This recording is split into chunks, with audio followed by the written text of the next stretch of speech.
Hello बच्चों, आज हम इस वीडियो में पढ़ने वाले हैं चैप्टर नंबर 2 हिंदी का।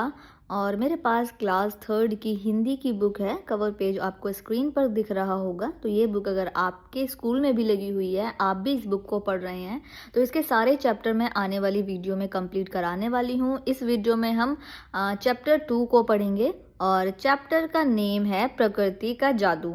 तो यहाँ पर एक कविता दी हुई है। सबसे पहले इस कविता को समझ लेते हैं और उसके बाद इसका बुक वर्क भी पूरा करेंगे। तो शुरू करते हैं बच्चों।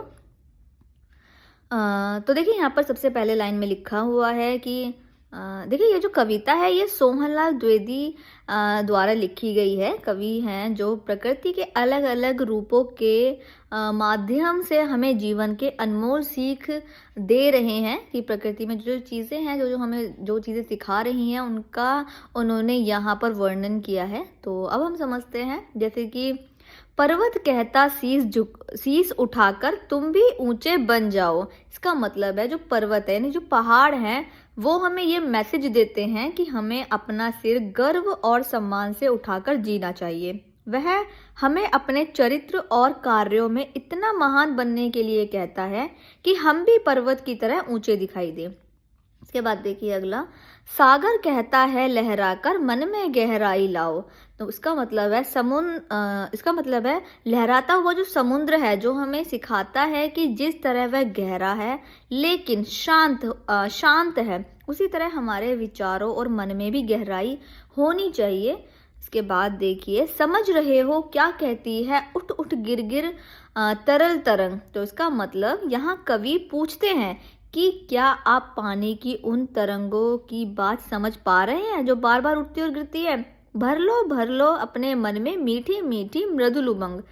लहरें हमें सिखाती हैं कि चाहे कितनी भी बार गिरना पड़े, हमें अपने मन में हमेशा मीठा जोश, उत्साह और कोमल इच्छाएं भरकर रखनी चाहिए। यानी कितना भी आप किसी काम को करते करते आप थक जाएं, लेकिन आपको उम्मीदें नहीं छोड़नी चाहिए। पृथ्वी कहती धैर्य न छोड़ो, कितना ही हो सर पर भार। पृथ्वी जो हमारी धरती है वो हमें सिखाती है कि चाहे जीवन में कितनी भी जिम्मेदारियां मुश्किलें आ जाएं, क्यों ना आ जाएं, हमें कभी भी अपना धैर्य नहीं खोना चाहिए। नभ कहता है फैलो इतना, ढक लो तुम सारा संसार।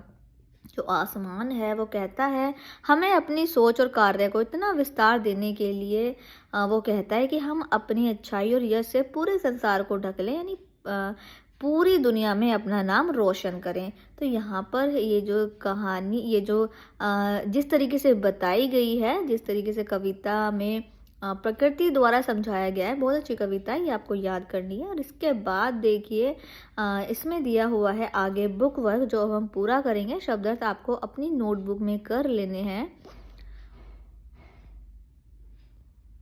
ओके, शब्दार्थ आपको अपनी नोटबुक में कर लेने हैं। इसके बाद देखिए कुछ मौखिक प्रश्न हैं जो कि आप अपनी नोटबुक में करेंगे।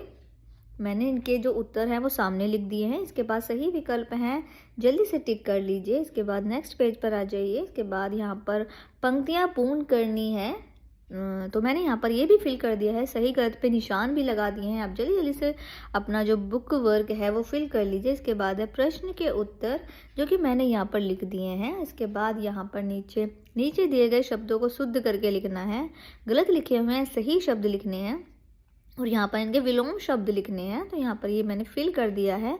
इसी के साथ में हमारा ये चैप्टर हो गया है पूरा। आने वाली नेक्स्ट वीडियो में हम अगला चैप्टर पढ़ेंगे। प्लेलिस्ट में आपको दूसरे सब्जेक्ट के वीडियो के सोल्यूशन भी मिल जाएंगे, तो आप चेक कर लीजिएगा। डिस्क्रिप्शन बॉक्स में आपको लिंक मिल जाएगा आपकी क्लासेस की सारी बुक्स के सोल्यूशन का। और मैंने चैप्टर भी पढ़ाए हैं, साथ में सोल्यूशंस भी जो है कराए हैं। तो आप डिस्क्रिप्शन भी चेक कीजिएगा और प्लेलिस्ट भी चेक कीजिएगा। और वीडियो पसंद आया हो तो वीडियो को लाइक करें और बच्चों को भी शेयर करें। चैनल सब्सक्राइब नहीं किया तो चैनल को सब्सक्राइब कर लें।